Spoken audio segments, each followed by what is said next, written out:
Hello everyone, कैसे हैं आप सब और क्या हाल समाचार हैं आपके। टाइटल देखकर आप समझ तो गए होंगे कि आज मैं किस टॉपिक पर बात करने वाला हूं। इस वीडियो में पोर्टफोलियो रीबैलेंसिंग से जुड़े एक एक एस्पेक्ट्स को कवर करूंगा।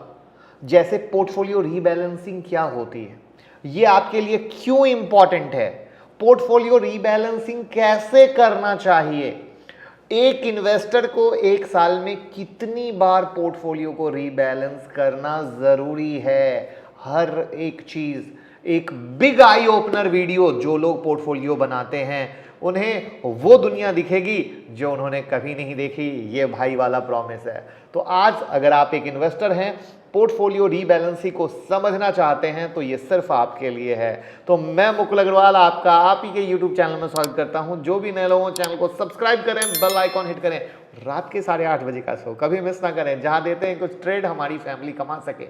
और स्टॉक मार्केट की किसी भी ब्रेकिंग न्यूज के लिए ट्विटर और टेलीग्राम से जुड़े रहिए। सारी न्यूज सबसे पहले सिर्फ आपको मिलेगी, लाखों लोग जुड़े हुए हैं।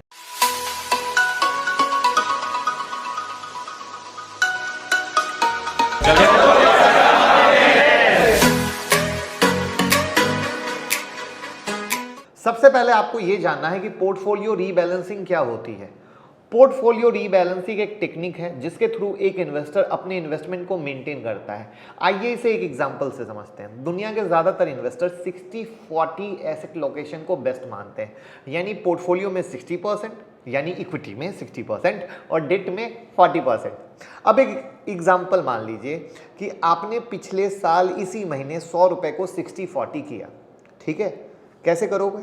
तो 60 रुपीज आपने लगा दिया स्टॉक मार्केट में, 40 रुपीज लगा दिया आपने किसी डेट फंड में। डेट फंड एग्जांपल के लिए एक नाम HDFC banking and PSU debt fund. तो यहां इन्वेस्ट 5 साल के गोल के साथ आपने किया। ठीक है, अब आपको हम लाइव एग्जांपल से समझाते हैं कि कैसे रीबैलेंस किया जाता है। आज अगर हम पिछले एक साल के चार्ट को देखें तो निफ्टी 50 में लगभग 57.67% की ग्रोथ हुई। वहीं पर HDFC बैंकिंग और PSU डेट फंड में सिर्फ 6% की। अब एक साल बाद आज जब हम अपनी पोर्टफोलियो चेक कर रहे होते हैं तो देखते हैं इक्विटी 57.67% की ग्रोथ के साथ 94.6 रुपीज हो चुका है और डेट 6% की ग्रोथ के साथ 42.40 हो चुका है। यानी आपकी 100 रुपए की पोर्टफोलियो एक साल में बढ़कर 94.60 प्लस 42.40 यानी 137 रुपए 137। अब एसेट लोकेशन अगर आपका देखा जाए तो 60-40 से बदलकर 69-31 हो चुका है। तो इसे फिर से 60-40 में कन्वर्ट करना ही पोर्टफोलियो रीबैलेंस कहलाता है। तो आई होप एग्जाम्पल से समझ में आ गया होगा पोर्टफोलियो रीबैलेंसिंग होता क्या है। देखिए, अब सवाल आता है कि एक इन्वेस्टर को अपनी पोर्टफोलियो क्यों रीबैलेंस करनी चाहिए। करेक्ट है, ये तो सवाल बनता है। तो हर इन्वेस्टर को पोर्टफोलियो रीबैलेंस करना चाहिए मेरे दोस्त, क्योंकि इससे आपके इन्वेस्टमेंट पर रिस्क और रिटर्न का बैलेंस मेंटेन रहता है। जी हाँ, अब आप सोच रहे होंगे कैसे। तो देखिए, आप ऑलरेडी जानते हैं स्टॉक मार्केट अनसर्टेन खेल है, जहां पे तुरंत में तेजी तुरंत में मंदी होती है। जरूरी नहीं है कि आपने जिस गोल के साथ इन्वेस्ट किया वो अचीव हो ही जाए। हो सकता है इक्विटी मार्केट ग्रो करने के बजाय डाउन ही चला जाए, और अगर ऐसा होता है तो आपके डेट एसेट का वेट बढ़ जाएगा और इक्विटी का डाउन हो जाएगा। या इसके उल्टा भी हो सकता है कि अगर इक्विटी ग्रो कर जाए तो आपके एसेट वेट डिसबैलेंस हो जाएंगे।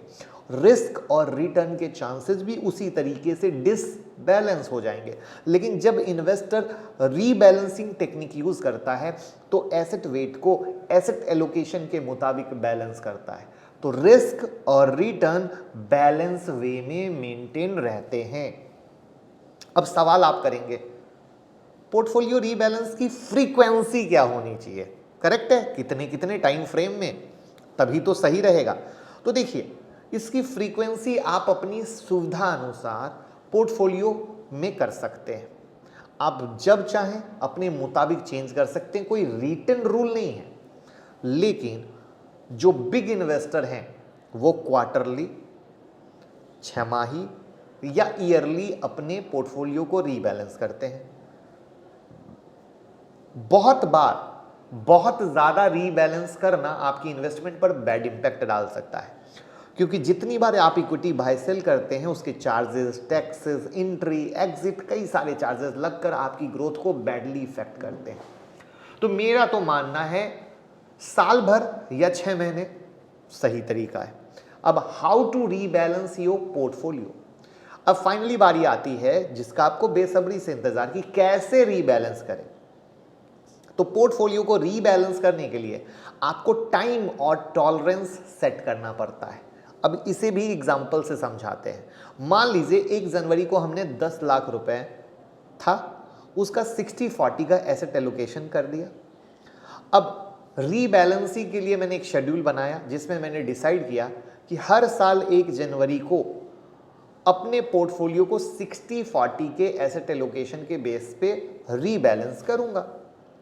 अब इस टाइम पीरियड के बीच में ही मेरे पोर्टफोलियो के एसेट वेट में 5% से ज़्यादा का डिफरेंस आएगा, तो मैं बिना 1 जनवरी का वेट किए तत्काल अपनी पोर्टफोलियो को रीबैलेंस कर लूंगा। राइट, इसको बोलते हैं टॉलरेंस।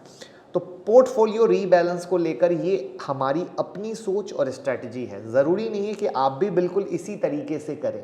आप अपनी स्ट्रैटेजी से अपने पोर्टफोलियो को रीबैलेंस करने के लिए स्वतंत्र हैं।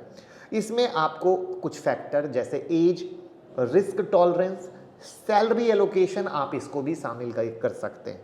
तो आई होप आपको इन्फॉर्मेशन अच्छी तरीके से समझ में आई होगी कि पोर्टफोलियो रीबैलेंस को आप कैसे कर सकते हैं। अगर कोई सवाल फिर भी रह गए हो तो कमेंट बॉक्स में ज़रूर बताइएगा कौन कौन लोग कर रहे हैं, और लोगों के साथ तो शेयर जरूर कर दीजिए सोशल मीडिया पे, व्हाट्सएप पे, फेसबुक पे, ट्विटर पे, जिससे सब लोग इसको सीख सकें और जान सकें।